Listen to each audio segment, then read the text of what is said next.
ഇറാനിൽ നിന്നുള്ള എണ്ണ കയറ്റുമതി തടയാൻ ഹോർമുസ് കടലിടുക്കിൽ അമേരിക്ക ശക്തമായ ഉപരോധങ്ങൾ ഏർപ്പെടുത്തിയിരിക്കുകയാണ്. എന്നാൽ ഈ നീക്കങ്ങളെ നിഷ്പ്രഭമാക്കാൻ പശ്ചിമേഷ്യയിലെ നാവിക റൂട്ടുകളിൽ വിപ്ലവകരമായ മാറ്റങ്ങൾ വരുത്തുകയാണ് ഇറാൻ. ആധുനിക നിരീക്ഷണ സംവിധാനങ്ങളെപ്പോലും വെട്ടിച്ച് ലോകത്തെ അമ്പരപ്പിക്കുന്ന ഒരു കപ്പൽ പട ഇന്ന് മേഖലയിലെ സമുദ്രങ്ങളിൽ സജീവമായി കഴിഞ്ഞിരിക്കുന്നു. എന്താണ് ഇറാന്റെ പുതിയ തന്ത്രം? വിശദമായി പരിശോധിക്കാം. സ്വാഗതം ഇൻഡെപ്തിലേക്ക്.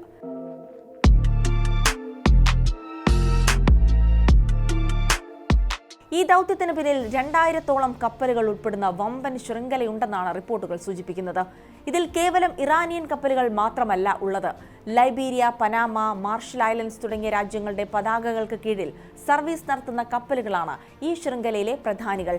അന്താരാഷ്ട്ര നിയമങ്ങൾ പാലിക്കുന്നു എന്ന് തോന്നിപ്പിക്കുമെങ്കിലും ഇവയിൽ ഭൂരിഭാഗവും ഇറാന്റെ എണ്ണ രഹസ്യമായി വിപണിയിലെത്തിക്കാൻ സഹായിക്കുന്നവയാണെന്നാണ് അമേരിക്കൻ ഇന്റലിജൻസ് ഏജൻസികൾ ചൂണ്ടിക്കാട്ടുന്നത്.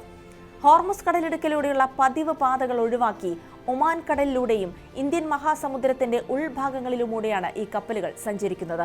തങ്ങളുടെ ഐഡന്റിറ്റി മറച്ചുപിടിക്കാൻ അതീവ സങ്കീർണമായ തന്ത്രങ്ങളാണ് ഇവർ പയറ്റുന്നത്. ഗോസ്റ്റ് ഫ്ലീറ്റ് എന്ന് വിളിക്കപ്പെടുന്ന ഈ കപ്പലുകൾ ഉപരോധ മേഖലകളിൽ പ്രവേശിക്കുമ്പോൾ തങ്ങളുടെ സാറ്റലൈറ്റ് സിഗ്നലുകൾ പൂർണ്ണമായും ഓഫാക്കി വെക്കുന്നു. ഇതോടെ റഡാറുകളിലും നിരീക്ഷണ ഉപഗ്രഹങ്ങളിലും ഇവ അദൃശ്യമായി മാറുകയാണ്. ഇറാന്റെ ഈ പുതിയ തന്ത്രത്തിന്റെ കേന്ദ്രബിന്ദു ഹോർമുസ് കടലിടുക്കിന് പുറത്തുള്ള ജാസ്ത് തുറമുഖമാണ്. ഒരു യുദ്ധ സാഹചര്യം ഉണ്ടായി ഹോർമുസ് കടലിടുക്ക് അടയ്ക്കപ്പെട്ടാലും ഇറാന്റെ എണ്ണ വ്യാപാരം തടസ്സപ്പെടാതിരിക്കാനാണ് ഈ തുറമുഖം സജ്ജമാക്കിയിരിക്കുന്നത്. ഇതിനായി നിർമ്മിച്ച ഗൊറേജാസ്ക് പൈപ്പ് ലൈൻ പദ്ധതി ഇന്ന് ഇറാന്റെ സാമ്പത്തിക നട്ടെല്ലാണ്. ഈ പുതിയ റൂട്ടിലൂടെ നീങ്ങുന്ന കപ്പലുകൾക്ക് അമേരിക്കൻ നാവികസേനയുടെ നേരിട്ടുള്ള പരിശോധനകളിൽ നിന്ന് എളുപ്പത്തിൽ രക്ഷപ്പെടാൻ സാധിക്കുന്നു. ഒമാൻ ഉൾക്കടൽ പിന്നിടുന്ന ഈ കപ്പലുകൾ പിന്നീട് ആഫ്രിക്കൻ തീരങ്ങളിലൂടെ തെക്ക് കിഴക്കൻ ഏഷ്യൻ രാജ്യങ്ങളെ ലക്ഷ്യം വെക്കുന്നു. ഈ രഹസ്യ നാവികപാതകൾ ആഗോള എണ്ണ വിപണിയിൽ വലിയ ചലനങ്ങളാണ് ഉണ്ടാക്കുന്നത്.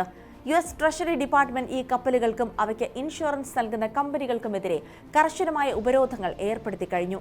എങ്കിലും ചൈനയെ പോലുള്ള വൻ ശക്തികൾ ഇന്നും ഇറാന്റെ പ്രധാന ഉപഭോക്താക്കളായി തുടരുന്നു.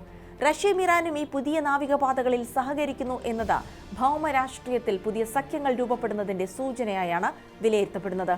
ചുരുക്കത്തിൽ ഹോർമുസ് കടലിടുക്കിനെ ചൊല്ലിയുള്ള തർക്കങ്ങൾ കടലിലെ ഒരു നിഴൽ യുദ്ധമായി മാറിയ സാഹചര്യത്തിൽ സാങ്കേതികവിദ്യയും ഭൂമിശാസ്ത്രപരമായ അനുകൂല സാഹചര്യങ്ങളും ഉപയോഗിച്ച് ഉപരോധങ്ങളെ മറികടക്കുകയാണ് ഇറാൻ.